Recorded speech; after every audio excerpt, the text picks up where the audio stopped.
Welcome back, Sports Card Culture Podcast, October 23rd, Friday. It is 8 o'clock, and I'm here with my buddy John.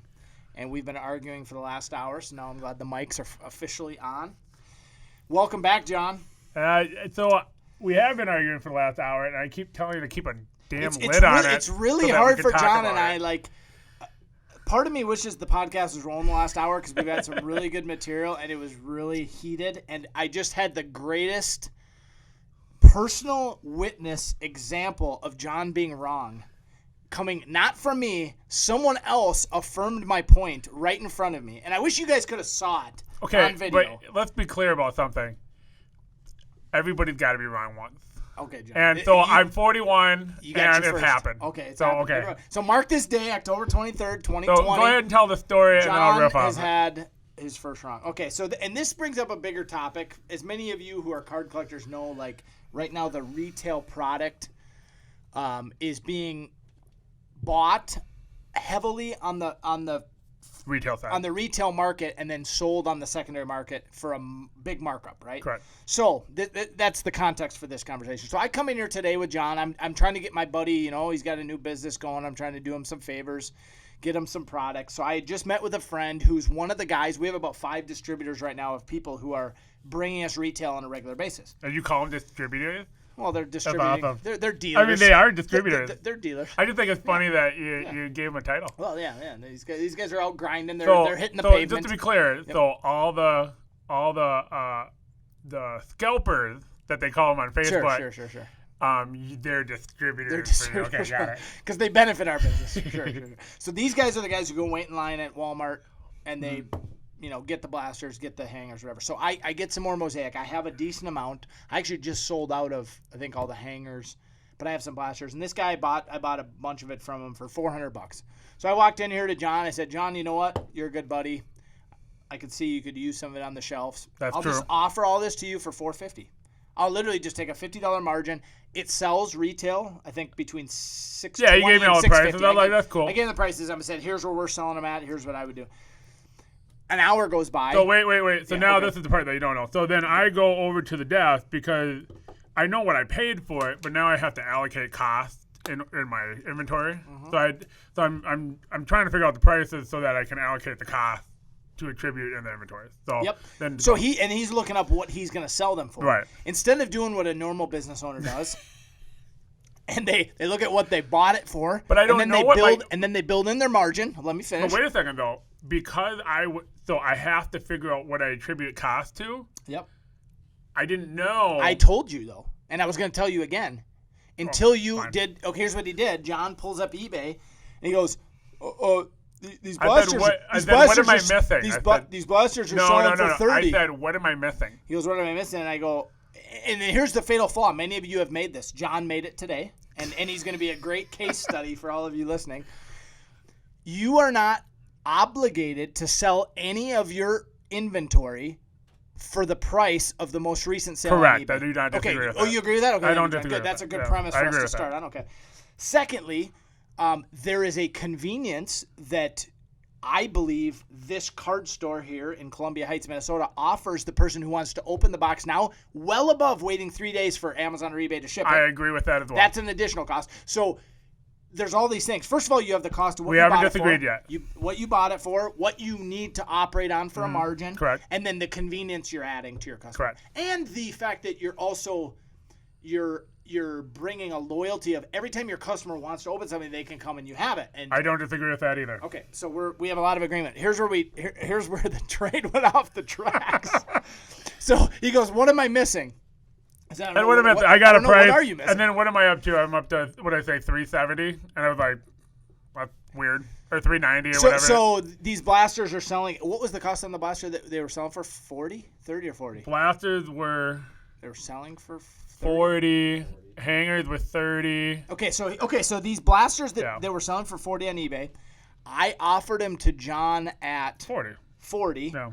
And I sell them in our store at 65. And then this is where it gets really funny. So John wants to back out of the deal. I said, John, just give me the money back. I'll keep the product. I'll keep it. I said, I'll make the $250. Yeah. Sure. I was going to make 50, but I'd rather make $250. But I don't need to do a nice gesture if you don't want me to. So then John hands me the money back, or I hand him the money back. He hands me back the product. Then wait. And then Clint loses his mind. I lose my mind. Losing it. Here's the funny part. Then John goes, "Oh, I already got some from this distributor." And this is where it comes in allocation. You're skipping ahead. You lost your mind. Okay. And you're like, "Come on, John, that's crazy." I'm like, John, I can't believe you're doing that. I'm like, John, you don't want to make money. You don't want to make a good business decision. You don't want. This sounds very familiar. Tell me why you don't want this profit. Okay. So then he says, "Well, I can get Mosaic from my distributor." I said, "Okay, what for?" This is where it gets good. He literally pulls up the spreadsheet or the email. The email, yeah. And the blaster, I was offering him for 40. And this is where I want to get. This is a question for you now, John. This is my question for you. And our listeners, I can't wait for them to hear this answer. This is going to be genius. John just bought these same blasters. I offered him for 40. Mm-hmm. He just bought them for $55. Correct. Why? So the way as you know, I have no allocation, right? Explain allocation. So allocation is what the distributors do is they oversell everything, and then they make I believe, I'm not an insider at this, but they make a purchase order with the manufacturer. Yeah, they get like 1,000 cases, then they have to decide who gets it. Right, yeah, and so everybody wants it. Let's make it easy. Let's say they made an order for 100 boxes. Yep. And everybody, when they put in their order, there was 200 boxes ordered. Well, now they got to go, well, we only got 100 boxes. Who gets the 100 boxes and how many boxes do they get? Exactly. How do we determine who gets what? And the piece of the pie. Right. And so as far as I know, and this information changes, and I never seem to get a straight answer. It's like the Google algorithm. You don't know exactly what factors you kind of know, but you don't. So it's based on your previous 6-month sale. This is just for one distributor. Yep, I believe that's that. The last 6-month sale. But then I found out that category sales is important as well. Yep. No. By sport. That's what I mean, by sport. Yep. But by sport. Yeah, so if you buy more basketball, they'll give you more basketball. I was like, oh, for Christ's sake, And so, and so the reason why this is and hold on, let me throw a caveat in there for you customers. At the time, currently, there was a customer just in the shop. No, don't jump ahead. Don't jump ahead. Asking about the XR box. Okay, don't jump ahead. Right. So the premise is, I'm going to grab 5 boxes. I didn't buy a lot of it because, I'm going to put $60 on it, right? Why? Hold on. Let me ask you the first question. Just to get rid of it. Why do you just want to get rid of it? Why in a business would you not want to be profitable? Can you answer that? No, that's not an issue of profit. Yes, it is. I'm not purchasing it to make money. Hold on. That marginal okay, profit. Everybody, this is. I'm not take purchasing. Some notes. We have someone operating a business who's buying inventory, not with the purpose of making money. I am not purchasing. Wow, I am learning things right now. I am not purchasing those 5 boxes to make any money on the boxes. That is true. You're a charity? That's not the goal. You're a charity? No. Are you giving them away? Or are you just planning on going out of business? I would like you to explain this. Yes. So 2 things. 1, it just gives me something to put on the shelf. Right? That's cool. But 2, it's adding to my 6 Hold on. months. When you walk into Walmart, do you expect them to take into do you expect them to factor what they paid for the item and then to price it with a margin accordingly? Or are they obligated because someone else is selling it cheaper that now they just need to just put it on shelf just to get rid of it? I think Walmart's a great example because if they have very few loss leaders, very few. Walmart has a package of pencils on their shelves for $2. Yep. And I have the same pack of pencils on the sidewalk, and I'm selling it for $1. Yep. Walmart's still gonna sell theirs for $2, and I'm never gonna sell mine. Right. Or I might because I'm at $1. And I'd have to be like, I'm John, half off. And John, you're actually proving my exact point. Mm-hmm.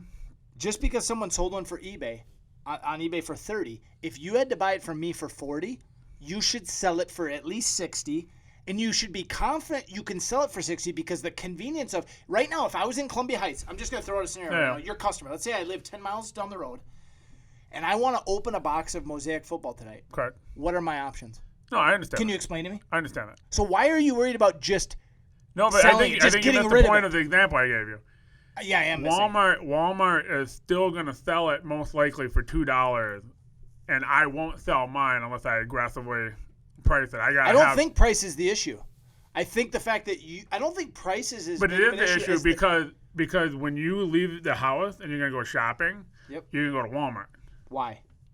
Because you're gonna go to Walmart. Well, maybe where because else are you gonna go? No, because you Do you get even know I exist? Hey, here's why. Listen to me for a second though. Here's why you're going to Walmart, because there's other things you can get there. And guess what, John?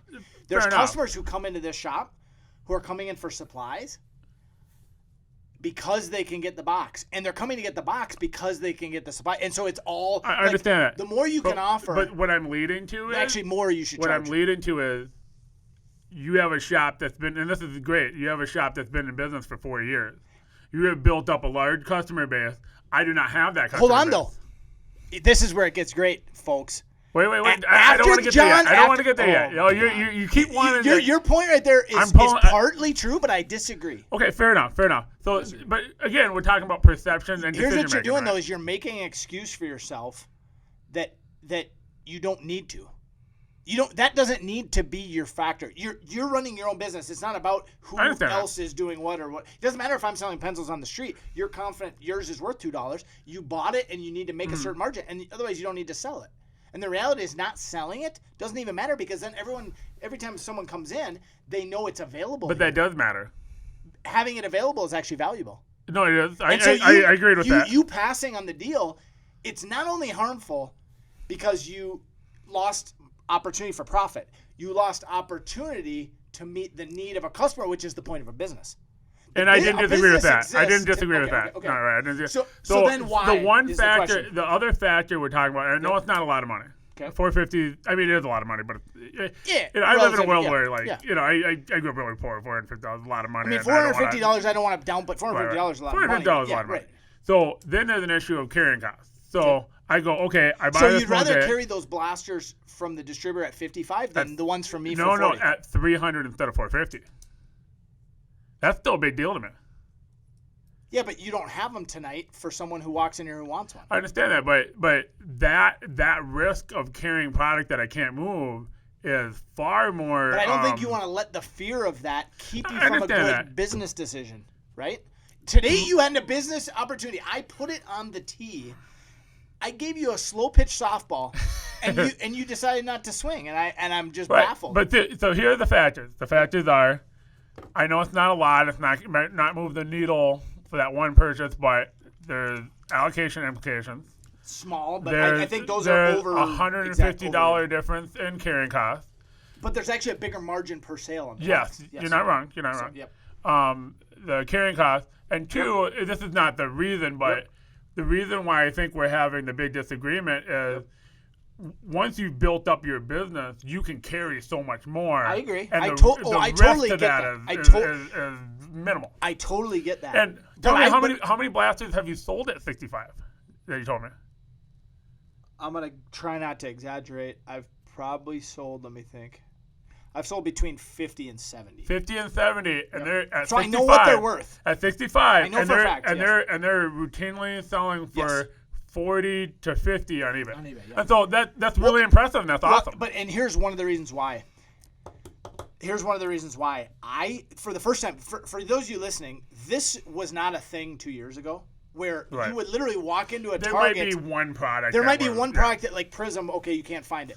Like right now, if you walk into a Target or Walmart anywhere in the country, there is not a single box of sports cards for sale on the shelf. This is unprecedented. This has never happened in my time of collecting and selling.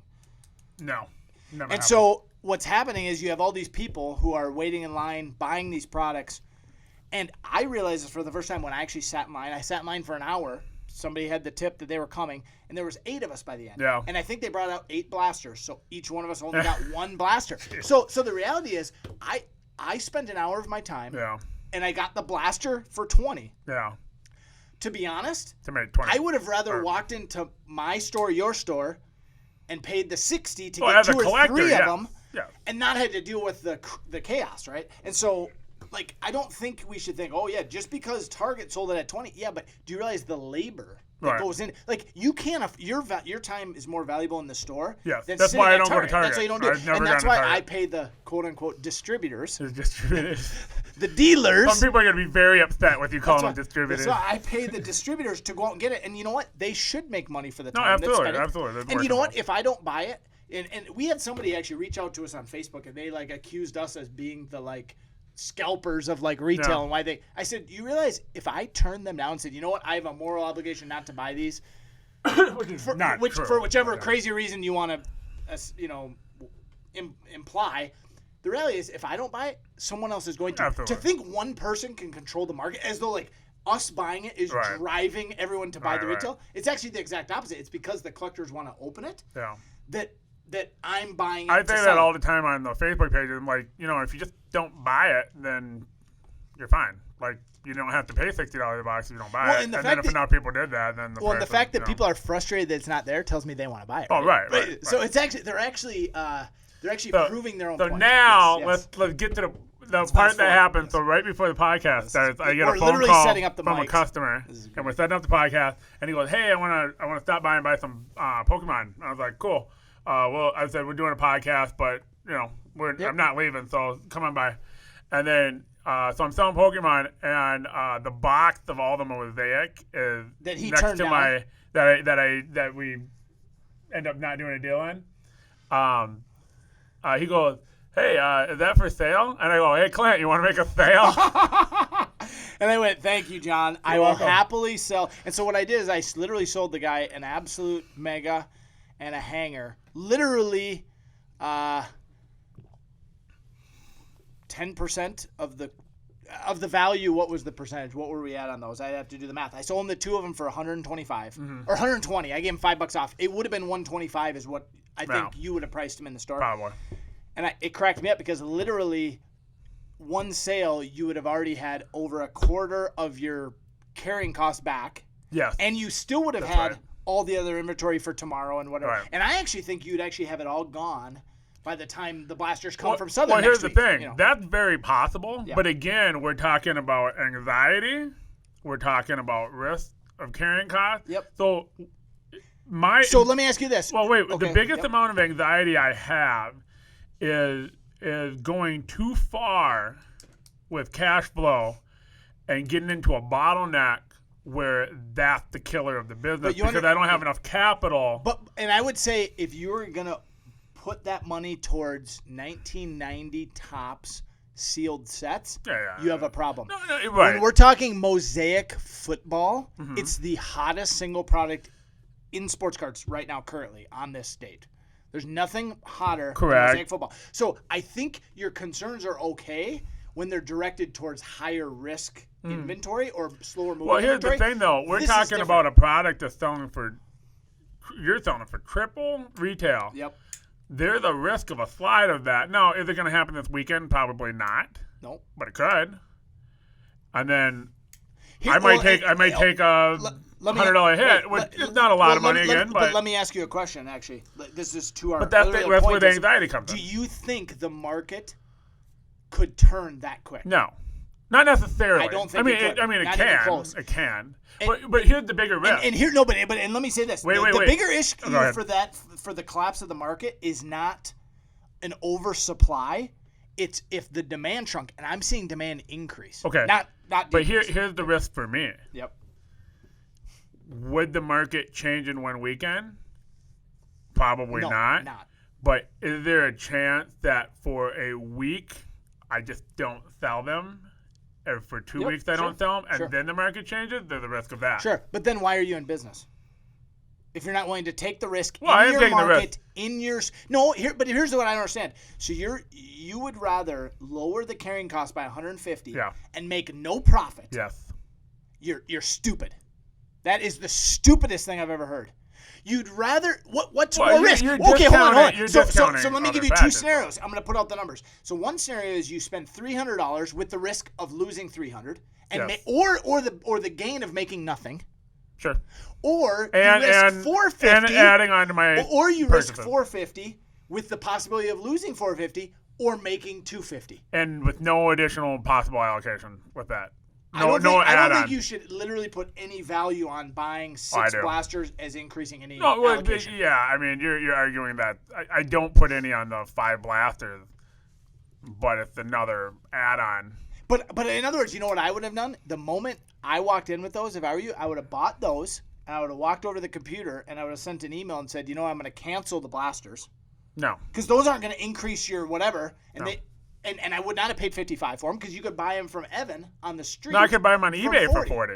So I would could do buy that. them on eBay for 40. I wouldn't think about increasing allocation and sacrificing my margin for it. That's the singular thought. And that's my singular point in this is to sacrifice a profitable margin to hypothetically we think it increases. Maybe, and I don't sure know. It does. And I don't know. We don't even know if it does. Yeah. And then the secondary thing is to have the inventory when the customer who is just here, which proves my And I exact agree point, with that. I bet if you had those on the shelf, you would have sold more than just the two. Because Maybe there was at least one or two other people here before that I don't know if those guys would have. Maybe that one other guy. The one Asian guy who's asked about the XR XR box. Yeah. And so all that to be he said, didn't buy the XR at 200, so probably not. Yeah, but you know what he said? He's like, my wife will kill me if I spend 200. But he spent guess 60, what? yeah. But he would have spent 40 on a sell. Right. Or he would have spent 50 on a Right. hanger. So actually, that's very possible. The benefit was I'll agree with you on this point. I would be less likely to put $450 of carrying cost into a $650 box, but to put it into 10 different $50 boxes or whatever. Yeah, you know I think what 10. I'm saying? Like you're distributing your carrying cost over more products that can. I can moved sell at a half lower of it price. rather than Exactly. I have to sell one. In other or words, none. you could sell half of it, get your money back, Correct. and then your risk is Well, essentially I'll zero. tell you where I'm putting the risk because I got by happenstance like two of the coolest guys on the planet in Minnesota who are Pokemon collectors. I have sold more Pokemon in the last month than I've sold sports cards in the first 7 months. Wow. That might not quite be true, but it's really close. You'd have to, but I mean, for the I haven't point, gotten any allocation, so it's probably true. But I did sell a $4,000 box of yours, so that. Yeah. Well, I mean, that's more your sale than mine. So we But case in point, when I bought that National Treasures box, and thank you for selling that for me, no problem. I got 2 boxes of Contenders Optic. Yep. And it's like, I would have never got 2 boxes of Contenders Optic. But then you got so nervous you ripped those in. I ripped one, yeah. I was like, I got a Zan. Sean. Yeah, the gout. The gout will do it to you. That's what happened. I told you, like, why'd you open that? And I go, my gout was so bad, and I wasn't get the medication. We talked about that last podcast. I'm next like, time, I'm opening a John, box. next time, rip the mosaic I sold you at 40. I didn't have any. Optic It was literally the only thing I had. That's what I'm saying. That's what I'm saying. I'm trying to get you. I'm trying to hook you up.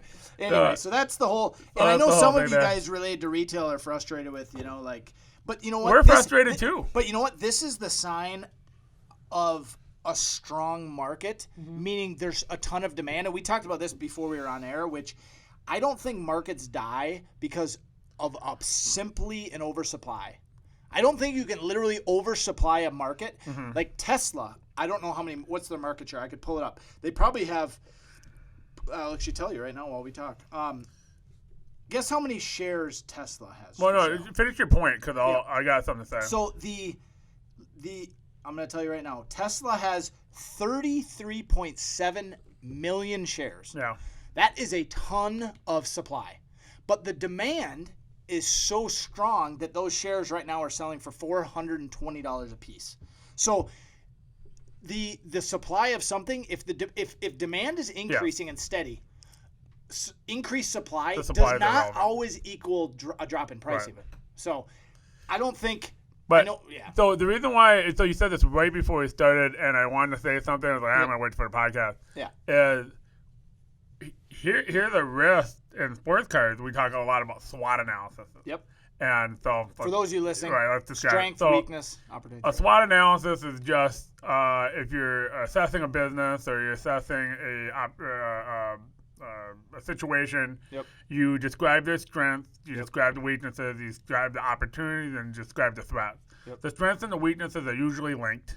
There's a correlation. And the opportunities and threats, there's usually a correlation, is a better word, between the two of them. Absolutely. And so, like, if my strength is I'm Walmart and I'm a massive retailer with 4,000 stores and And your weakness is your overhead. Your weakness Or your is threat. your inability to maneuver. To maneuver. Whereas I'm a tiny store, but I can change on a dime. Like for me, I can change my policy in 2 minutes. Well, literally, you went to Pokemon on a dime, right? Yes, you shifted, you took that turn. Yeah, I went down. I started going down the road, but then I was like, screw it, let's go. Yep. But what's interesting with cards is when everybody wants it, then everybody wants it. Yep. But then the second there's a product, so we're talking about the shelves being cleared. Yep. I thought earlier, more during COVID in the spring, was like, oh, is this any good? And people like, no, you want this stuff. Oh, okay, and they were leaving it. Yep. And then, but because demand keeps growing, they started buying that stuff they were leaving. Yep. The second it adjusts to where boxes can only sell, let's say a $20 blaster is only selling for like $28. Yep. There's no incentive to clear the entire shelf. Right. And then you're going to see a massive supply. Now, it might still be worth $28, and it's a good deal. Yep. But because not everybody wants to clear the shelves, people are going to not buy as much. For sure. It's a very weird psychological. Yep. The moment the second, well, here's what it is. It's the moment that the secondary resale does not provide a profitable margin for the labor work. of the work. Yep, it'll revert. Right.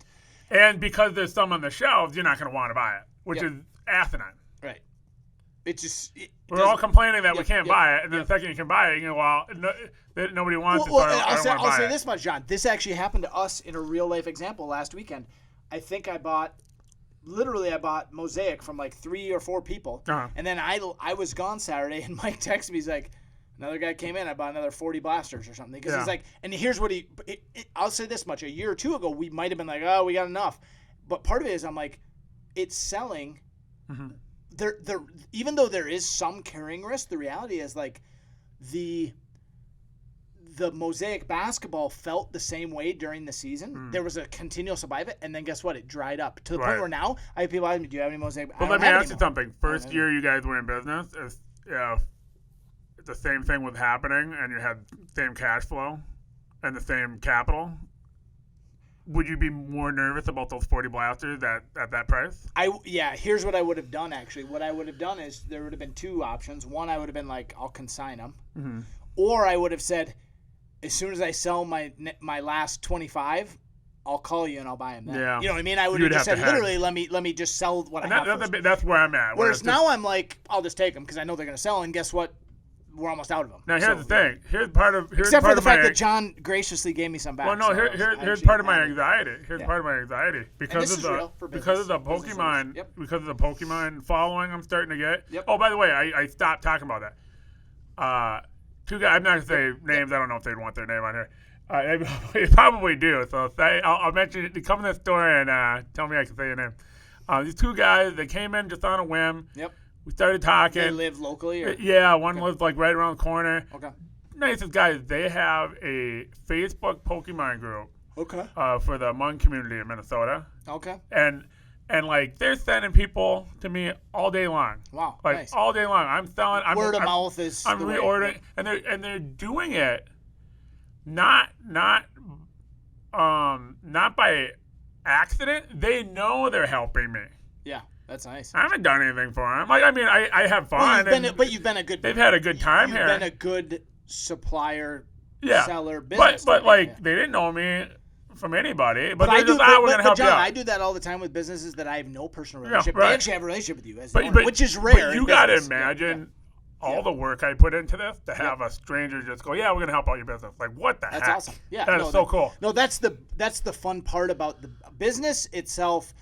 The relationships are the reason that I'm even doing retail.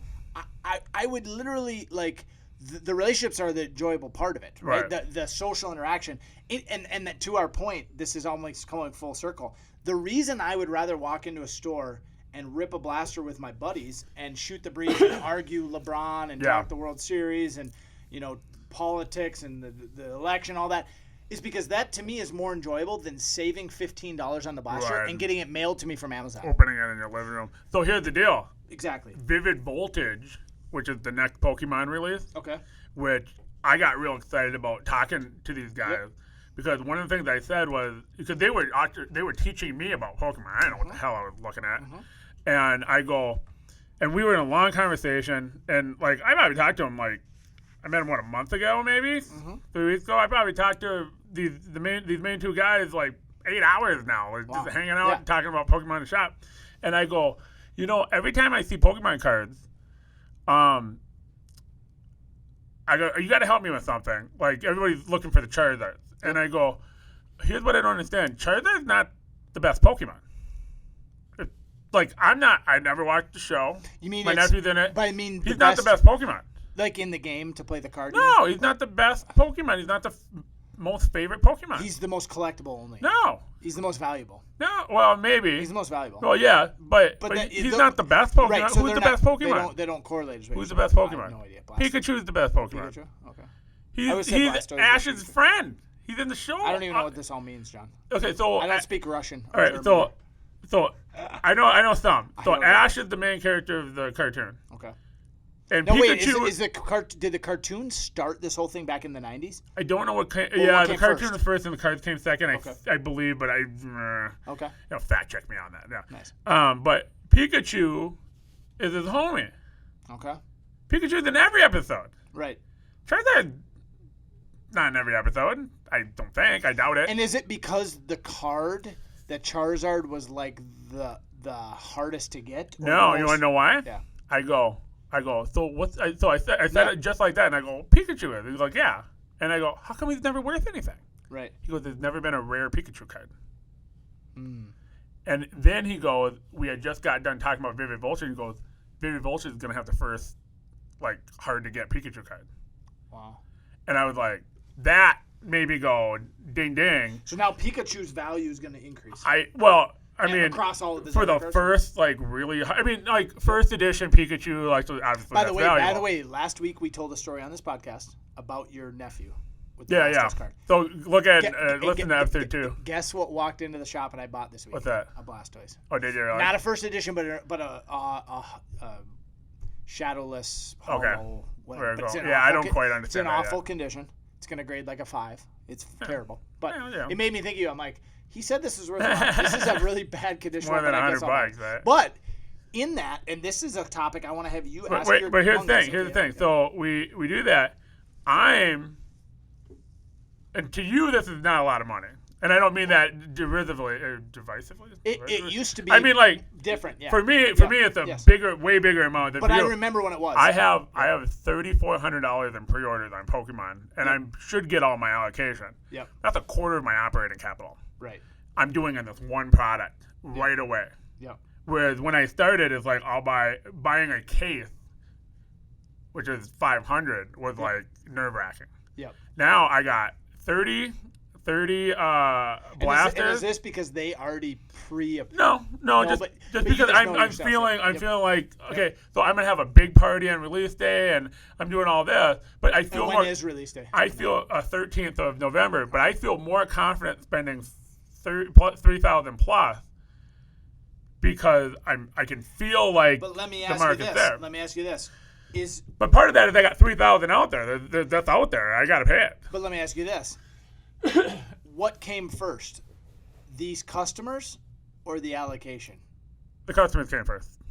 So my question is, do you have customers that would do the same if you had the allocation for the sports? I don't know.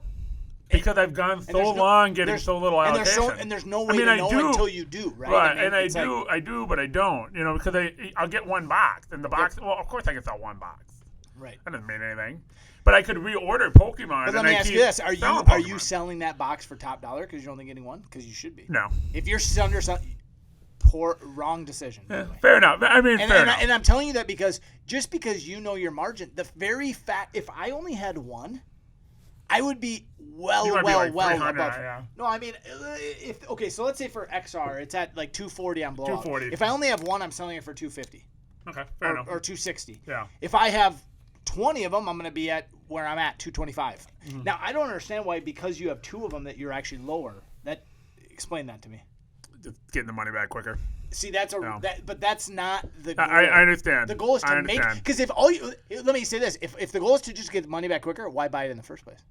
Why even buy it? Why not just keep the money? It'll sell quick. Yeah, but you're not making any money on it. So why even do it? Why go through the work and not make any money, John? Well, how much work is there involved? clearly there's a lot of anxiety. The work is in establishing the store. But I'm saying if just getting the money back quick, and by the way, you're not wrong. I really should be selling it for $250. I'm not really arguing. And so the reason I'm trying to encourage you that is I know the feeling of I need to get the money back. The problem is the purpose of sending the money out to get the inventory is to bring back more with it. And if all you're doing is sending out and breaking even, that's actually increasing your anxiety. You're better off just holding on. I agree. In other words, you're better off letting your capital increase to a point where you're comfortable enough to send it out and actually make profit. I think what we're getting into is the reason why I don't like flying. Right? I love it. So bring it home for I'm me. petrified of flying. Explain. Petrified of flying. And I will avoid flying at all costs.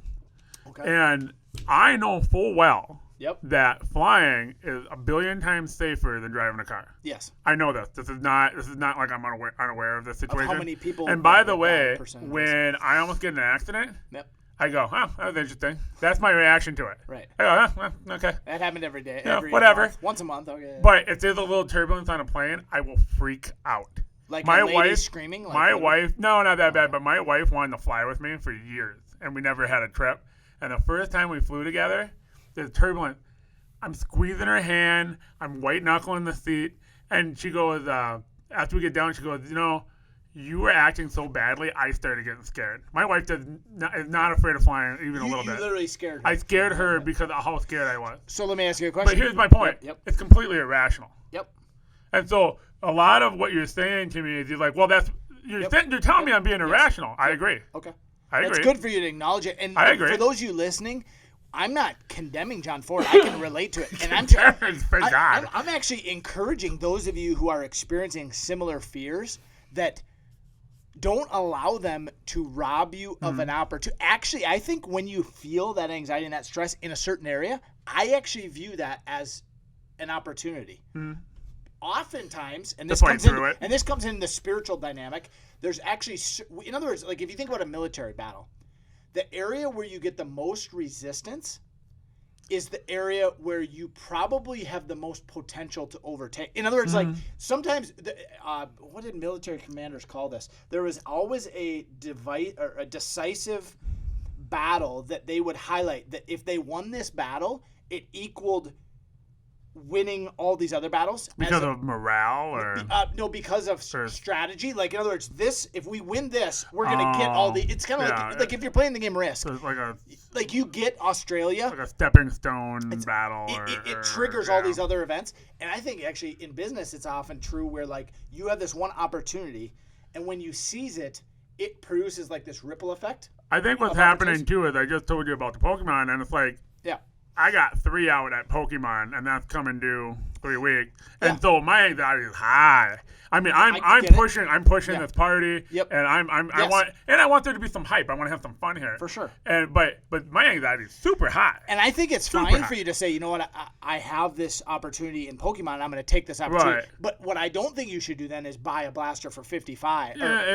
That's where I'm saying that's not helping your anxiety. Then take your focus and go, But I already have that 5 out, and now there's another 450, and now it's just little add on to that anxiety that's already high, and now it's like going to stratosphere. Well, and to encourage your anxiety to lower, we're going into the fourth quarter, and like absolutely. The fourth quarter is the best quarter of the year. And I just made a bunch of supply orders, like Pokemon stuff, like cool stuff, and it's like the stuff I wouldn't normally order. That you're hoping going to sell. Yeah, but it sounds like you have the customer base that, like.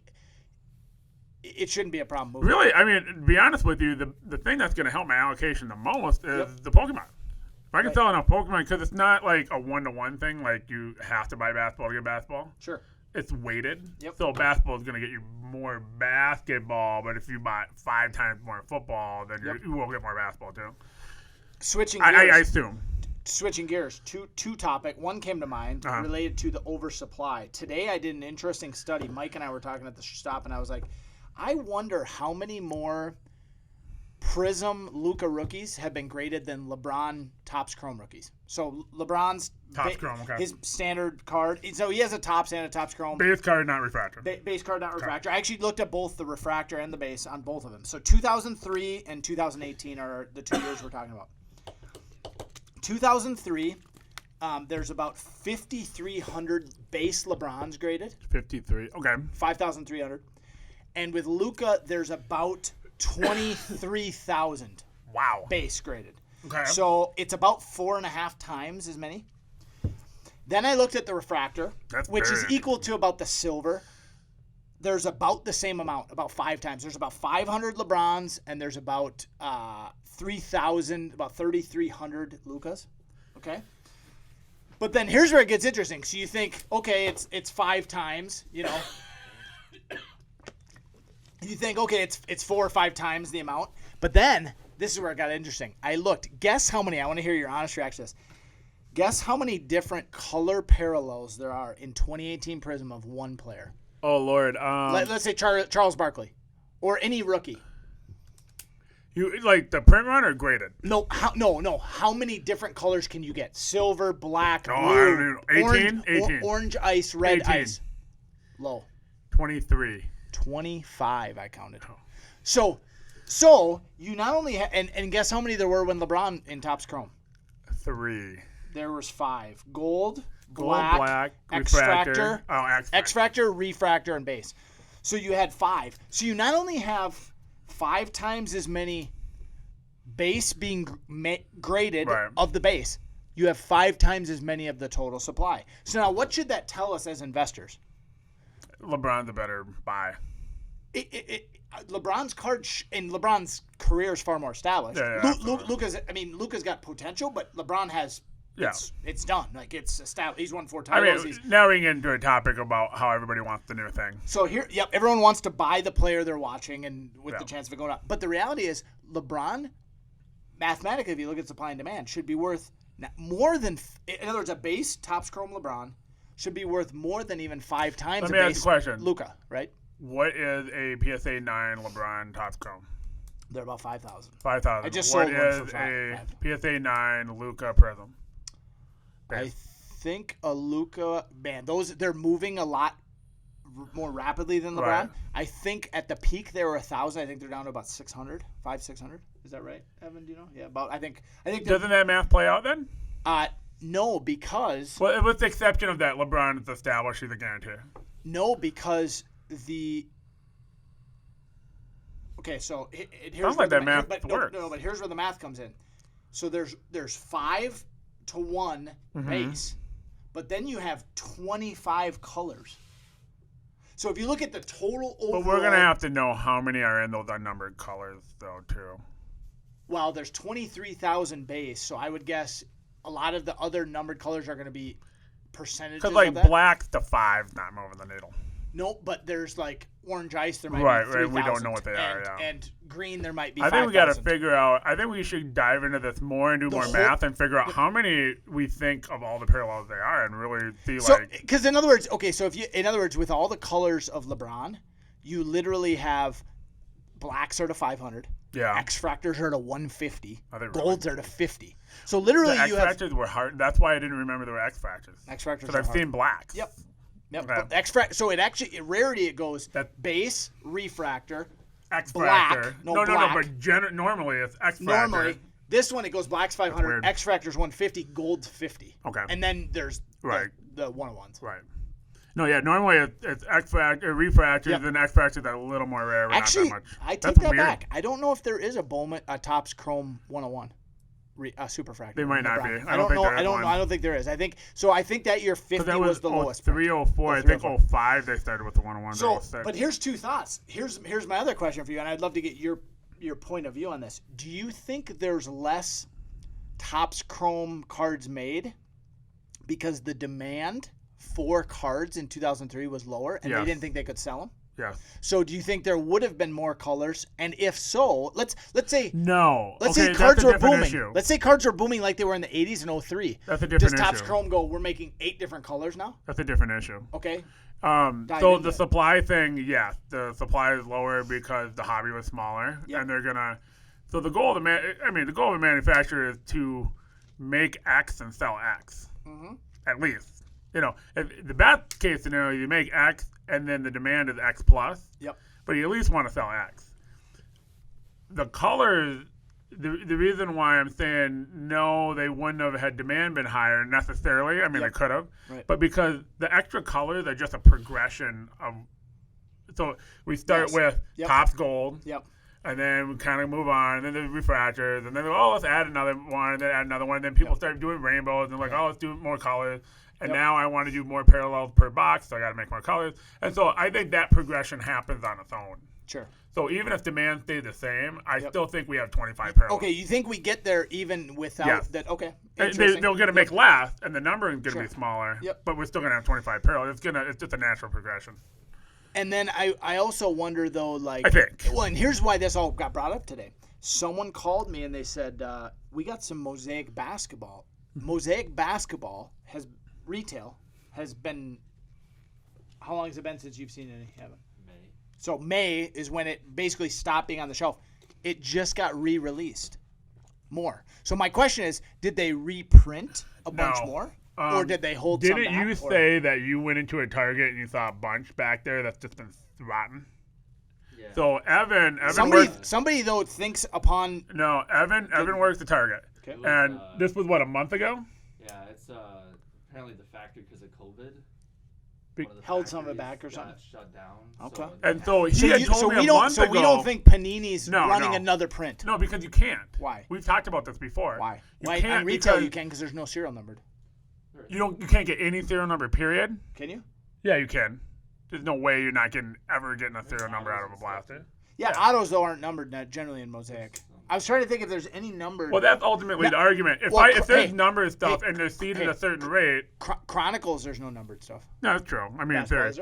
Not in retail, not in blasters. I've opened up. You have? Okay. It's very, very scarce. But ultimately, the concept is if you're seeded a certain rate and the serial numbered, you can't make more serial numbered unless we start seeing like 3 out of 50 for the same guy multiple times. But we'll cut that. Like the blowout detective agency will get on that like real quick, right? By the way, let me to that point, the pull of the week at the shop. I just want to throw this out. This came to mind. I didn't even know that you could pull these out of, I think, some of those cellos you sold me. Guy pulled a Genesis Joe Burrow. Oh, don't tell him that. He loses a Genesis Joe Burrow. I couldn't believe it. I said, hold on a second. He comes back in to grade it, and I go, where'd you get this? I'm like, you didn't buy any hobby from me, did you? He's like, no, we didn't even have any hobby. He goes, yeah, I just bought 10 of those pink cello packs. I'm like, you pulled this out of a big cello pack? You need to turn the camera on yourself. I can't remember, but it was the debut, not the base, but it's still like a $1,500, $2,000 card. He had told me something. I can't remember what it pulled. It wasn't that big of a deal, but somebody pulled it. He's just like, oh, you're killing me. I'm like, man, these guys just, I mean, hey, anyways. All right, so I want to bring up something that we talked about last week. Yeah, so and Topps Chrome does have 101. Did they? From 2003? Autos and 2003? They did. They did. So LeBron James does have a 101. I've never heard of it. Surface. I've never heard. It might still be low. Someone has it at a state, Wow. Well, you know what's still missing is the Evan Longoria Super. Wow. That was the biggest card that everybody, out of Bowman draft. By the way, side point on Evan Longoria. I've never seen how sad is it to see the Rays in this World Series without him there? He's on the team. He's on the Giants. Like he's there. He is Mr. Ray. He's literally been their only All-Star for 10 of the last 15 years. That was the biggest card what year? For 2006 Bowman draft. Okay. And that was the card everybody was always like, is that still in the box? Did somebody pull it, not know what it was, and it's sitting in a box somewhere? That I wonder, that has so much notoriety, even though Longoria has slid quite a bit. Yep. I think that Super has so much notoriety to it. Yep. If it went up for auction, it would still go for really big money. Do you think Evan Longoria is a Hall of Famer? I'd have to look at his numbers, but probably not. And Evan's saying no, and Evan knows more about baseball than me, which is impressive. I think Joe Mauer's a Hall of Famer, by the way. We'll talk about that another time. Oh, I do. He'll be in probably third or fourth ballot. So let's talk about last podcast you asked me about you wanted me to answer a certain way and I refused. Yeah, it's like you're like never me. Who's the guy in football that's the position player that can pop. And you were trying to get me to name like a younger guy, and I just kind of refused to do it. Well, you don't need to be. It So didn't that need to was be younger. It didn't need to be younger. And I had mentioned Matt Ryan. Okay. I mentioned Matt Ryan, and I said I'd have to look at the numbers because I have a feeling, right? So it made me think of something else. So I look it up yesterday. Yeah. So I brought up Russell Wilson as the guy with a pedigree. Yep. His career has been going well. Got a couple Super Bowls, 2 Super Bowls, 1 Super Bowl. Who? Russell Wilson. One, and then he lost one. the other one. So the pick on the board. Russell Wilson is 32. Yep. Now, this is the reason why Russell Wilson 2012 rookie. There's a reason why Russell Wilson's better than Matt Ryan. And that's because Russell Wilson's better than Matt Ryan. But listen to this. Yep. 31,000 yards, which only puts him 47,000. Now, are you just bringing this up because he made the Vikings look awful last week? No, By the way, I'm not. He did. I'm not. He looked like a. So 31,000 yards. So he's only 47th in yards, but 246 touchdowns, which puts him at 25th, right? Okay. At 32. But he's only got 71 picks. 71 picks, dude. Like, it's nothing. So he's a much better quarterback. PSA 9 top Chrome rookies are 300 to 350 On Wilson? on Wilson. Okay? Yep. So Matt Ryan at 35, he's 3 years older. Yep. 3 years older. 53,000 yards. He's 9th all time. How was he only 3 years older? 4 draft picks. Okay, so one of them's younger. He was 2008. So 2008. And Russell Wilson's 2012. Okay. Yeah, That's fine. Yeah, their ages. 53,000 yards. He's already top 10 all time. 332 touchdowns. He's 11th all time. Now, he's got 150 picks, so that's why Russell Wilson's definitely better than Matt Ryan, even though he's up on him by 22,000 yards. Because no picks is a good thing. Yep. 2008 top Chrome PSA 9, $35, 35 to 45. Wow. And so that's why I was saying if Matt Ryan wins the Super Bowl, and especially if he stays a Falcon his whole career, because we've talked about that before, where like if you've been one team your whole career, you get a premium on the market from that hometown. Yep. But then I saw something else. I go, well, what about Matthew Stafford? Yeah. Stafford's the same age as Wilson, and again, no, he was one draft class earlier. Right, but he's same age. Yep, same age, 2011. Yep. Now again, Russell Wilson's better than Matthew Stafford. That's not the argument here. Yep. Stafford got 3 years to catch up to Matt Ryan. Yep. Stafford's at 18th all-time in yards, 18th all-time in touchdowns. And so, but here's one thing. But here's the thing. Here's the thing. But here's where sports cards don't make sense. But here's the thing. Stafford sells for almost double Matt Ryan. Yep. Does that make any sense? I'd have to look a little bit at. So Matt Ryan is my answer. Well, no, hold on, though. There's a couple factors I want to throw out there. Okay. One is each of them are in different years. Mm-hmm. And so you have, it's not quite an apples to apples when you compare the value of a PSA 9 2008 yes, that's versus a very 20. true thing. And here's why, that's actually. Let me true. throw out an interesting number. I just heard this from somebody today. Uh-huh. Did you know in 2018 Prism Football, the silver rookies, the print run on them is 200? Yes. So in other words, a Lamar Jackson silver, there's 200. This year? Oh, really? Oh, sorry. So Lamar Jackson, there's 200 silver rookies. I didn't know that it was that low. Last year with Kyler Murray, I want to say there's like more than 1,000 graded. You know how many are graded Lamar Jacksons? There's like 70.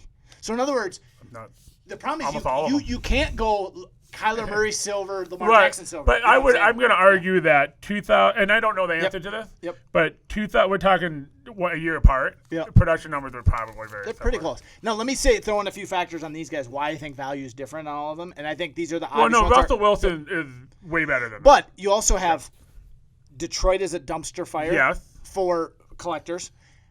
Atlanta's collapse in the Super Bowl. I would be interested in Matt Ryan's prices the year he won the MVP and right before they lost that Super Bowl. His stuff. Oh, yeah, I bet it would. So I actually think he was probably 80% of Russell Wilson after he won the MVP before they lost to the GOAT. But here's my argument, though, with Matt Ryan is that not an opportunity? I think so. And I think there's a huge value. Because I actually think he's depressed partly because their inability to, like, they haven't recovered, it looks like, mentally and they're from that horrible loss. this year. Yeah, they're horrible. Absolutely horrible. They're 0-5. But in terms of a Hall of Fame, a first ballot Hall of Fame potential here. But now, if that's true, let me ask you this. So first ballot Hall of Fame, and if he gets the Super Bowl, and the Falcons always seem like they're putting together a good team. Well, then is there also not potential with Phillip Rivers? Yes. Yes, Philip Rivers is in that conversation. Okay, is there also not great potential? Here's mine. If we're going down this route, you know who my potential is? Criminally undervalued, other than his contender auto, Ben Roethlisberger. Yeah. Ben Roethlisberger has been the face. I don't know. Hold on, here's why. What's the market at on him? He's the face of the Steelers, Yes. which are maybe, other than the Cowboys and the Packers, the most you got to give loyal us fan context. base. What's he selling for? So he'd be. And I want to, you know who I want to 04? compare? You know who? Yeah. So his 04 class. And I would argue 04 is probably very similar production to 08. So Ben Roethlisberger is in the greatest quarterback class ever. 3 Hall of Famers in the first round. Rivers, Manning, and Roethlisberger. All boom, boom, boom. Yeah, no, there's I know you say no to Rivers. As far as but quarterbacks, no to Manning. Okay, throw out another quarterback class. Now, I'll say the greatest draft class ever, I believe, is 1989. Okay. 4 out of the first 5 picks are all first ballot Hall of Famers. Troy Aikman, Deion Sanders, Derek Thomas, and Barry Sanders. So, and the only guy who wasn't was the Tony Mandrich for the Packers, number 2. Are you shaking your head no because of 84? Or because the LA Dodgers are beating the snot out of the Rays? 84 is good.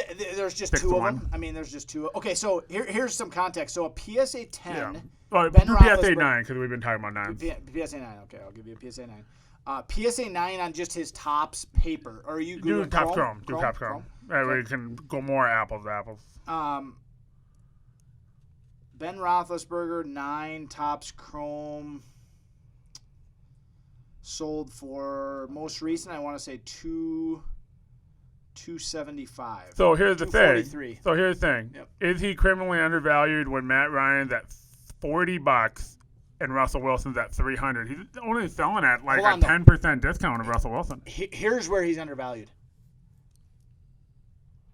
A Kyler Murray Prism. Oh yeah. PSA 9 should not be the same price as Ben Roethlisberger. Correct. Right. But are you arguing that Roethlisberger is undervalued or Kyler Murray is overvalued? Both. Okay. I think you actually have a little bit of both, and part of it is Prism. Obviously, I think the quantity, and this would be an interesting study, is how many Prism Kyler Murrays are there graded versus Roethlisberger's? Mm-hmm. Tops 4. Because 04 to 19, it's. No, I'm going to argue like 04. I think when we're talking about Roethlisberger, Ryan, Stafford, and Wilson, I think production was probably very similar. And I would say this: I think Wilson is accurately valued. In other words, I think there might be some upside, but I don't think he's a big buy. 71 picks. He's a pretty he's. Oh, you got to be kidding me. And then here's a question: how much? And I don't know how many rushing yards they have. How much does? And this is where sports cards are weird, right? Yeah. How much does the fact that he's on TV a lot, he's married to a celebrity who's also on TV a lot, he's the face of a franchise, he's a vocal leader, he's very likable. Right. Whereas Russell Wilson's the nicest guy on the planet. And he's in Seattle, and I don't know how Seattle compares. Football-wise, they're Roethlisberger's got him on location. Yes. Yeah. But I'm saying I'm talking about Matt Ryan and Stafford. Oh, those guys are in far worse. Stafford's getting destroyed. What I don't understand why Stafford's selling for double Matt Ryan. But let me throw you this. I don't know the difference in quantity. I would guess there's 5 times as many Kyler Murrays. Kyler Murray Prism 9s, $150, and a Roethlisberger's only $250. Roethlisberger's already won 2 Super Bowls. Yeah. He's been the face of the franchise for how long? But his rookie was what we're tapping on is dude, they're the card collectors and the shiny new thing. I know, and you know what? You heard it here first. The Steelers are my pick to win it all this year. What?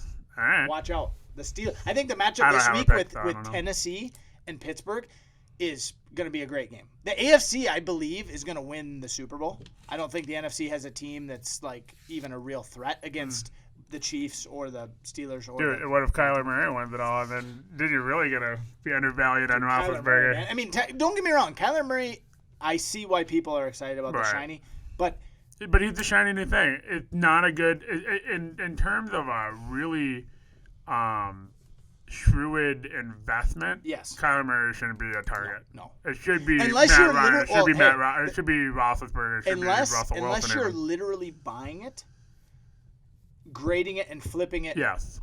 Within like. But if you're a holding, few months time. Like Mike actually bought a Contenders Kyler Murray before the season, sent it in to grade. since Beckett's had it, which has been literally 6 months, sent it in May. Good time. The cards literally tripled in value because it went from being in the off season to like being in the season, and Right. And all right. So I want to talk about a story, Yeah. and you're gonna have to kind of tell me the story because I was there, but I don't know. It's not a big story. I just thought it was kind of a cool event, and I didn't recognize it was happening, and you did, and you kind of told me about it. I was like, oh, that is really cool. About the national last year where we were at the booth, and Dr. Beckett shows up at the Jim booth, Beckett, yep. and I don't know the names of the other two guys. Okay. So tell that story. I thought that was a fun story. So we're sitting there, and the background of the story is we had actually sold out our booth and our space to a buddy named Brent, a dealer in North Dakota, because he needed extra space. What up, Brent? He just bought a big collection in, I believe, Pittsburgh. And so I was like, hey, Brent, can I have a table just to have some display cards, and you can have the rest for your bulk. So we're sitting there looking behind our cases, and John and I are talking, and we look over, and there's literally 3 guys in our booth looking through Brent's cards, not our cards, because he had all I don't recognize boxes. any of these people. And here, I knew who one of them was because here's the 3 of them. Yeah. They're literally the patriarchs of the sports card hobby. Jim Beckett, the founder of Beckett Magazine, Beckett Marketplace, all that. You have Rob from Burbank Sports Cards, who probably runs the single largest online seller. Right? I think easily. I don't think it's close. And then the third guy is a younger guy. His name is leaving me right now, but he's the founder of Check Out My Cards, or ComC, which is the largest consignor. So between the 3 of them... I thought it was the guy who owned PWCC. No, it was Check Out My Cards. Check Out My Cards. Okay. So you literally have, between the 3 of them, let me do some quick math. Check Out My Cards, I think, has about 14 million cards consigned. What did we say? What did Burbank have? Probably listed? more. Probably equally. So you have about 28. And then Beckett Marketplace has another... You literally, between the 3 of them, they're responsible for maybe 100 million cards being a year for sale on the marketplace. Currently for sale. And the fact that, like, when you say the word Beckett, like, there's no name more synonymous with sports cards, right? I mean, the Beckett and what was funny was you're like, I gotta get a picture of these guys, and they split up, and I was like, what's happening? Like, I didn't recognize their faces, so I didn't know. Well, and I recognized Rob because we've sold cards to Rob, and I only recognized Jim because Emmett came over to me and said, Mick, really? He goes, this is what you do when you have a multi-million-dollar business. You dig through dime boxes. So he was digging through dime boxes. Here's the other part of the story I want to tell, because I wanted you to tell that part because you're going to know that name. But what's the name of the Burbank? Rob. Rob. So Rob comes over. I had already dug through this. Like, I did so well at this table. Yeah. It was a dollar table. I literally graded cards. Piles of dollar cards. And a lot of it was like, they were like $4, $6, but like I pulled 11 Fournette silver rookies for $1 a piece. And they were worth like $4 at the time. And then, so, all of a sudden. What did you sell them for, though, by the way, this year? 40, 50. 40, maybe. And then, so this older guy comes along and he's talking to Emmett or Brett. Yep. And they're working out a deal, and I didn't think anything of it. Yep. And then I think you came over and said, "You know what that is?" I go, "No." Yeah. He goes, "That's Rob. He owns Burbank." Yeah. So I'm helping at that booth because I'm there with you. He sold the booth, so I'm going to help. At the booth. I proceeded to watch him for 2 days. The owner of Burbank. Yeah. Digging through the cards himself. I loved it. And I was like, that's so cool. Like, he's got a system. He's got a machine going, but he's like, I'm going to 2 days at the National. I'm not going to smooth with people and whatever. I'm going to, this booth is a good deal, and I'm going to plant my butt down. I'm going to look for cards. And literally, he was stacking, I don't know if you saw it, but he was stacking up boxes of his, that he would take the whole box. He would make boxes of his own. And then literally he had agreed to a box plan. Yeah, and at the end, I think he took 8 boxes, which was, what do you think? No. He took more? Oh, he ended up buying out the rest too, right? No. Like the initial purchase was easily 25 3-row boxes. Easily. And how many do you think Brent had total? And then he ended up buying out. How many do you think total Brent had at the show in that booth to start? Do we think he had 100? No, he had 100. I don't think he had 200, but he had way more than 100. Okay, so it was a lot. So he had maybe, let's say, 150 boxes, and Rob probably bought half of them by the time it was done. Because he bought them out at the end. Yeah. But what was funny was when I was digging through it. Which I dug out a box. I bought a whole box. But the very first, right as it was just about to open, Yeah. You know, but I was, you know, I'm sitting there, nobody's here. I'm kind of looking through the cards. I pull a card here, pull a card here. I'll see how much they are. There's no pricing on it. Yeah. And who was with me? Emmett. Oh no, Dan. Uncle Dan. No, not Uncle Dan. Which, by the way, we got to get Uncle Dan on. Yeah, no doubt. Let's make a note. Who Dan. else was with us? I can't remember his name. Oh, Rob. Yeah, Rob was with Rob, me, yeah. and we're just kind of, and like, What up, I think Rob? he had 2 cards. I had like 5, and I'm like a whole row down. I got like 5 cards out. He's got 2 cards out, and Emmett comes by and he puts up the pricing, and I'm like, how much are these? He goes, oh, they're $1 a card, and like if you buy 40, it's like Yeah, it just gets better. 80, and but better. then like 80 card. I'm going. I just looked through a row and it was loaded. I figured these were all like $2, $3, $4 cards. I didn't know. Yeah. And I was like, all of a sudden, I proceed to dig through these boxes. Yeah. I remember I said the time, I can't remember. I looked through cards for 7 hours straight without a break. And there was a Gary Vaynerchuk Q&A or like whatever. Q&A that I desperately wanted to go to. Yeah. And I refused to go Yeah. because I thought maybe one day I'll be good enough. Because I don't want to just meet him somewhere and take a picture and be done. Yeah. I want him to come to me and like maybe one day we'll do a deal together. Yeah. And then what I didn't want to say to him is go, hey, you know, I was at that national, and then I was at this honey hole, and I stopped digging to go see a Q&A. How disappointed would he be? He just slapped. He'd have punched you. No, what do you do? He wouldn't do a deal with me. Okay. He'd be like, you did But, what? But now, if I tell him the story and I said, you had a Q&A going, and I kept my ass at that table. Yeah. I grinded. And then he's like, all right, I'll do it. I don't know. Well, I mean, but the second story is better than the first. The whole idea of his what does he call it? When he goes garage selling, what are they? It's junk. Yeah. You know what I'm talking about? The like, junk one. He would have been like. He's like, You know, you came to a you Q&A left the for honey what? hole for this? You left the best garage sale with the best inventory ever. Because To like, do yeah, what? I would have said, yeah, I saw some guy with a bunch of Fournette silvers. That was disappointing. He's like, you left Fournette silver? You're like, For $1 or 80 cents. 80 What the cents, heck? you know. So I thought that was kind of a fun story. I figured that. That's a great story. But yeah, you're right. We should have got a picture. Which, by the way, side point, my buddy Tony, who I actually was just meeting with, I want to have him on here one of these next podcasts, because we had a long conversation about talking about. He's new into the hobby within like the last year, and kind of what, and this could be something good for a lot of people that are listening that are that are getting new. Like, what are the questions he had that he had to find answers to that he wishes would have been more easily accessible? Because like I forget about like what it was like, because I came back into this thing in 2014 and kind of got my feet wet before like cards were nearly as much going on around that or whatever. Right. You know, you had a little more stability. and Uncle Dan too. Uncle Dan, Yeah. I'd love to be getting in here, but. All right, I got. Man, you triggered a thought at the national. Keep going. I'm gonna think about one. Okay, cool. So this is something we already talked about, but so I got a PSA order. My PSA order popped. What up? I got 19 10s out of 100. How many of those cards did you buy out of that dollar box from Brent? Do you think any of them? Those cards? No, that was almost exclusively the collection I bought in November. Okay. Because those would have been more modern cards. I have those at the next, because it switched to ultra modern in between sending that one. So this is all eras. They weren't. You didn't have to separate this one that got done, or is it only the older? It's only the collection because it's all older. This is all older stuff. Got it. And so did like you actually send that one first? So out of that, I have I end up with 5 Tatum second-year silvers for $1 a piece. So those are at the next PSA. And those came out of that dollar box. Yeah, those came out of the dollar box. So this is all the older stuff, pre-16. I got a couple things that I just had, but this is almost exclusively that collection I bought. You know, one of my favorite things about you actually sending him to grade and you taking that advice. I'm not gonna take credit as I was the only I wasn't one, a grader. But one of the best things about it is, how long ago did you send that order? June 9th. So we're going on four plus a week or two. Yeah. 4 months in a couple weeks.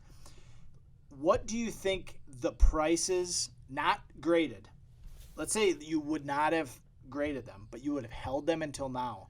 How much do you think the cards have increased in price simply having held them? I'm going to tell you this. When I first opened the shop, Shaquille O'Neal Flair Ultra Rookies were $2. Raw. Okay. Now they are $6, maybe. Okay. my PSA 10's 100. I got 2 10s. Yep. They're 130. So literally. So if I would have sold them all at $2 or even $6, you know. So now here's my One other of them question. paid for Here's a my other million of question. What do you think a PSA 10 cost when you sent them? Do you remember? Did you look them up? Oh yeah, because they like they're 50? probably like $40, $50. Okay, so I was taking so the card not only increased from 2 to 40, which is a 20-fold return, getting it graded. Mm-hmm. But now the graded card itself has gone up. 10s 40 have gone to up like 3 115, times. 120. So for all of you guys who are frustrated about PSA times, which I'm also frustrated, I just got an order that popped that was from January. Or late February. Mm-hmm. The one caveat is all those cards that I sent, literally, I can't think of a single card that the card decreased in value. Yeah, if I would have got it back right away, I would have sold sold it for it. 40 Yeah. or 50. So that's the one benefit of PSA. PSA forces me to hold cards that I wouldn't otherwise hold. But let's be clear, that only works in an up market. Yes. If the market keeps moving up, we saw this in real estate. Yep. You could flip houses all day long in an up market. Yep. In a down market, you got to get more creative. Yep. You can still make money, but it's not. Now here's the good news. Shooting fish in a barrel. Here's the good news. If the market went down and that PSA 10 shack went all the way back down to 30, Yeah. you still make money on it, correct? Correct. So that's the key. Is it's still a good card to send in, regardless. And you're not gonna lose when it tends, even if the market went down, Right? Because you bought it right, and you know. So the reason why I talk about that is I had one card in there. It was a Anthony Hardaway, a cut above. Do you remember the year on that? Yeah, 97. 97, 98?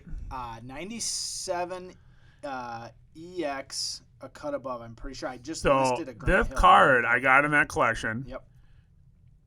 That's a die cut card. Yes. My card does not have a die cut. It's die cut, and it's like got a And gloss there's to a it. foil, It's a foil covering on it. There's Yeah, no 90 foil I'm on sorry, my it's card. 96, 97. There's 96, 97. 96, There's no foil on my card. Yep. There's no die cut on my card. It actually looks horrible. That's what it should look like. Right. I don't know if we can. We'll show it on looks the screen. horrible. Yeah. It looks awful. So It's got the mark of where it should have been cut. right. But Well, the there's card is like left. a border Yes. where it should have been cut. So I posted on a card forum. Everybody's like, "It's fake. It's fake. It's fake." I know it's not fake. Like, why would you? Yeah. You know, it looks horrible, right? Right. And so I'm like, screw it. I'm gonna send in this order because it's a bulk order anyway. Yeah. And I'm just gonna see if they put a 1 on the thing, right? Yep. And so I get a 7 Wow. on this card. It's not die cut. The foil's missing. So this led to a conversation because I sent Clint a text. I said, "Hey, my order popped." Like literally 6 minutes later, it's like, "What'd you get? Tell me all the grades." Oh, I want to hear it. It's like Christmas Day. So we start talking. I said, "I don't understand the 7, right? Yep. Because everything's missing on it." Yep. And this led to a good conversation that we talk about. So if a card is missing the foil, so let's just say it's as simple. This is literally the one, but I want you to tell it for people listening. So you got a card, and there's one stripe of foil. It's just a border and then a foil or maybe a name. Sure. And it's missing the foil. I was surprised to learn that won't reduce the grade of the card. Yeah, so cards, for those of you listening, your grading of cards might be new to you. There's 4 categories that cards are graded on. One is the corners. One is the centering, which is a manufacturer. If there's a border, then it's easier to tell if the card is centered. And then you have the surface, and then you have the edges. From what I understand, and you can read PSA's grading standards, actually, for those of you guys who are listening, you can actually look. They have good pictures and descriptions. There's actually some math involved, like centering for a PSA 10, I think can be 60-40 at the worst. Yeah. So like the math, like they actually measure the card for centering. Then some of the other things, like for example the surface. What I've come to realize is when something is absent from a card, like foil or like printing, because not necessarily. So with my card, the surface wasn't necessarily bad. It was missing. It's not scratched. Right. It doesn't actually detract from the grade of the card. And here's the example for those of you that the iconic card that you're familiar with probably is the no-name Frank Thomas, 1990 Topps. Frank Thomas's rookie card. No. Some of them came out of the factory. No. You can't. Because you're saying because the printing was missing? Yep. So it was missing. It was essentially missing ink. So what happened was there was a bunch of these where the only now it's interesting on that. I didn't know that, by the way. I thought it was just Nope. made that way with an error that So here's what happened, and that. this is interesting. That whole sheet, the black ink isn't on any of the cards. Now it's interesting. Some of the other cards are not missing the player's name; they're missing other things. Oh, interesting. So it's not like it just happened to be that the ink that got missed happened to be Frank Thomas's name on that card, which is crazy. I don't know the story of this card, the background of this. Yeah, so specifically that card, once they caught it, obviously they. So you're saying let's back up because I actually don't know the background of the card. So wait. Yep. So you're saying is so the way they do cards is they do them in sheets and there's like 132 cards and they're they cut printing them up. all of it at once. Yep. So you're saying that there was a batch that all missed. was misprinted. But the way it was misprinted, the Frank Thomas didn't have a name. And some of the other players had the names, but had something else missing, like Very the team's interesting. name. So, like, you can actually find errors from that same sheet. So it's literally missing ink. It's missing ink. And so, like, for example, I'd have to pull up. I remember in the past looking at the pop report. I know there's multiple 9s of that card. I think there's even a 10. So what that tells me that is doesn't make any sense. Well, here's why: because the corners are 10s, Right. the surface is a 10, the edges are 10s. And the centering's a 10. And that's what you told me, and I go, well, if there's a 10 no name, then okay. So in other words, like your lack of foil and the lack of it being cut, even though it was supposed to have been cut, doesn't decrease from the condition. In other words, here's what they did, John. Right. John, here's the crazy part. If your card would have been cut, that for those of you, the cut above, they make it look like a circular saw. Yeah, circular saw. So it's got all these jagged tooths. They would have actually graded each one of those individual tooths. Right.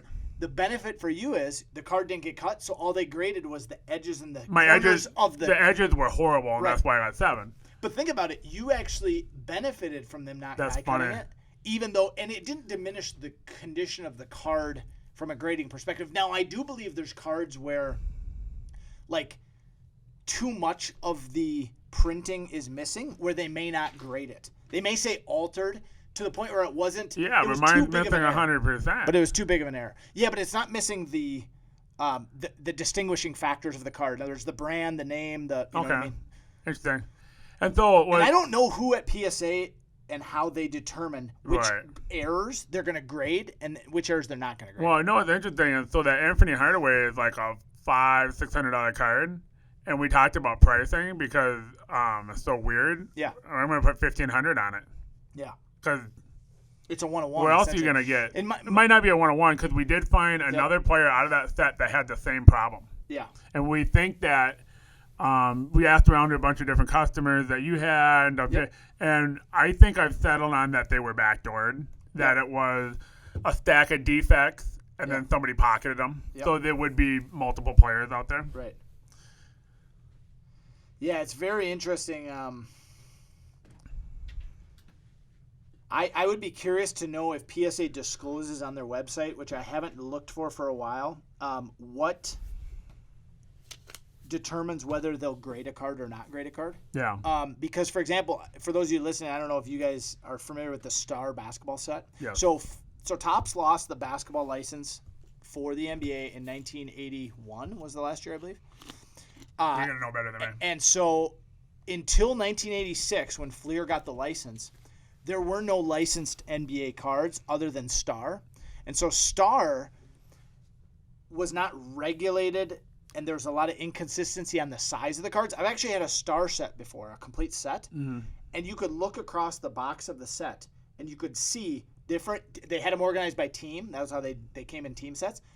Literally, we're talking like a third of an inch different sizing. Few sets cut really bad like very that. Significant sizing difference. So PSA actually at one point, for those of you who are aware, that the most valuable Jordan rookie card is actually his Star card in high grade, more valuable than even the Fleer. And we've graded a Star card for Rob, actually, who was at the National with us. He graded when he got an 8.5. That card, all the Star basketball will only be graded by Beckett. PSA will no longer grade that card. They've graded, I believe, one Jordan, and now they don't accept them. And why is that? And that's because somebody that worked for Star, I read an article on this years ago, works now for Beckett, and they understand those nuances of sizing, and they know the There's details another reason, enough. though, too.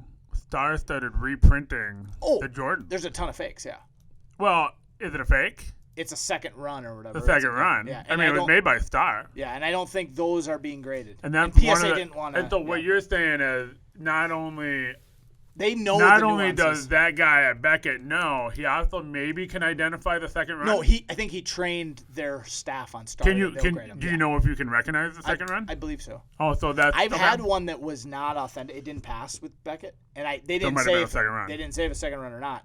It Interesting. looked good enough for me to send it, and I'm It familiar must be with. clear. Star is not exactly the most high tech type of card. No, it's a where- very basic Yeah, card. it's a very Unimpressive. Unimpressive I'll card, put it yeah. that way. I mean, it's kind of what you expected in the mid '80s as far as production. Well, now it's interesting. PSA will grade the baseball star cards.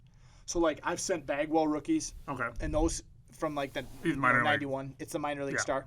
So for whatever reason, they feel confident enough, and I don't know if it's a value difference. I or think if it's a just, Jordan thing. Yeah. I think they're just like So if you We're have not if you gonna have go like down the this. one PSA Jordan graded right. star card, Oh, there's got to be some of them. it's I got to be a mean, massive premium. right. You would get a premium on PSA, but I No, mean, they there's only gotta graded be, one, John, They only graded one. and then they stopped. Yeah, one. You There's lie. one. There's a pop report of Yes, one. one's Jordan star. What card. are they? What's the grade? I don't remember. I can look it up though. That's nuts. It's a fun little story. All right, so while you look that up, I got one last one Yep. that I got just written down. Yep. So in my PSA order, I Yep. really want to keep a card. Yes. And I don't want to keep a card for investment. I just want to keep a card because it's awesome. You know, As a collector. I just got a handful of cards that this was most of the cards here were when I was in high school. Yep. And this is stuff I never could have, you know, Yep. like I never pulled Yep. this stuff. And so I think I've narrowed it down to two cards. Okay. One is the Topps Rockstars Refractor Elijah one, which is Okay. a nice, it got a cool die cut on top. It was like rocks. I got a PSA 10 on that. And the other one is a 97 or 98 finest refractor insert where Griffey's on one side and A-Rod's on the other side. And that's a PSA 10. Now hold on. Is that card back and front or side and side? Yeah, they both on Back the same and front. They're Okay, not so on the same they side each of the have their card. own side. Yeah, they each have And their is own there a side. refractor on It's both a sides? refractor on both sides, and I got a 10 on that. That's a sweet card. That's such a cool card. But I'm just like, what do you think? What do you think? Does monetary value No. impact it? No, Okay. I just want to keep one, and I want to keep a fun card. I think because of the difficulty of that card. Well, wait. I mean, would go. you with- can factor in investment. I personally would keep the Rockstars Refractor, Elijah one. Okay. Partly because, well, there's a few reasons. One, I tend to hold on to more basketball. That card specifically is die cut. I would guess it's a super hard 10 because the top edges, even though it's chrome, tend to Yeah. like still have like a lot of issues. And the refractors are tough. They're tough to find. Will you also argue that Elijah one's undervalued? Oh, for sure. Yeah, I think he's a top. Part of the man. thing is Elijah one's literally one of my favorite basketball players of all time. The Dream Shake's like